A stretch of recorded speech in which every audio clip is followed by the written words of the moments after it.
What's going on, Internet? This is Brooks from Big Number 1 Motorsports. I'm going to show you the baby brother to my personal motorcycle, the Multi 950S with spoke wheels.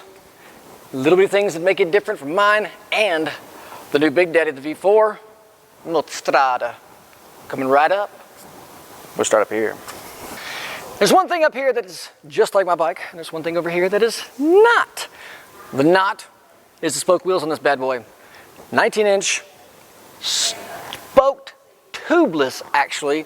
It's one very, very groovy thing we got from BMW back in the day. You get spokes, grooviness of spokes, easy to clean, but no tube. It's a pain to replace a tube in the trail. This, you don't have to.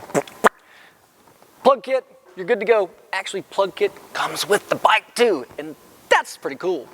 One thing it is like my bike though, adaptive headlights up in here. Some people say this looks like a dragon or a wasp or something like that, whatever, it's angry and in very Italian.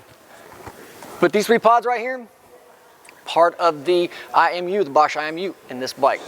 Lean angle sensitive, brake input, throttle input, everything else, but those lights actually light up through the corner. You can actually see where you're going if you're going off-road or anything at night. You can see the armadillo you're about to hit. And that's way easier to dodge something you can see when you can't, or then you can't. Probably my favorite on my bike.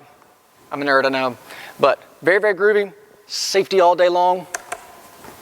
To shine a little light on the handlebars on this bad boy, one thing that is prevalent now on these, not so much in the past, all the buttons on the switch cubes are backlit. You can actually see what's going on. So when you do that groovy riding at night, I said you can do with the headlights, you can actually see where your buttons are. And this is actually how you control the electronic suspension. This is the Multistrada 950S. It does have the skyhook suspension, which is electronically adjustable front and rear. Preload and damping, by the way. Set the springs for your weight, passenger, whatever you happen to do, as well as it ties into the 4 ride modes that are nice and pretty on this TFT screen, full color, beautiful, and easy to read, like seeing the lights. You can actually figure out what's going on. This bike does a lot of stuff. You're going to need to see what it does to tell what it's doing.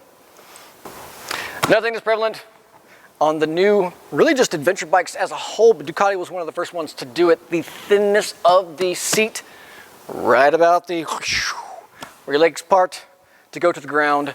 It is not funny, it is very, very necessary, because a wider seat makes the bike feel taller. You lose all that distance from hip to floor. You need that, especially if you're short, like my manager is. Sometimes you just can't touch. This thin seat helps that become a reality.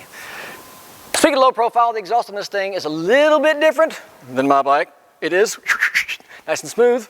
It's tucked back up out of the way, this being more of a off-road kind of a, inspired bike.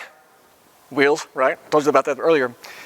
The exhaust is the same thing. If it does end up on the ground, you're not smashing a nice, expensive titanium can. And that makes them sound funny too. And you gotta come and see us, we gotta fix stuff.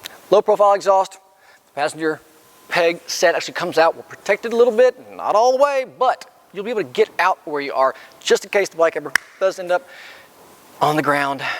You don't have to cry so much. But thin is the key, the name of the game on this bike. Everything's easy. It is very tall. Doesn't feel so with all this stuff nice and slim. I'm nice and slim.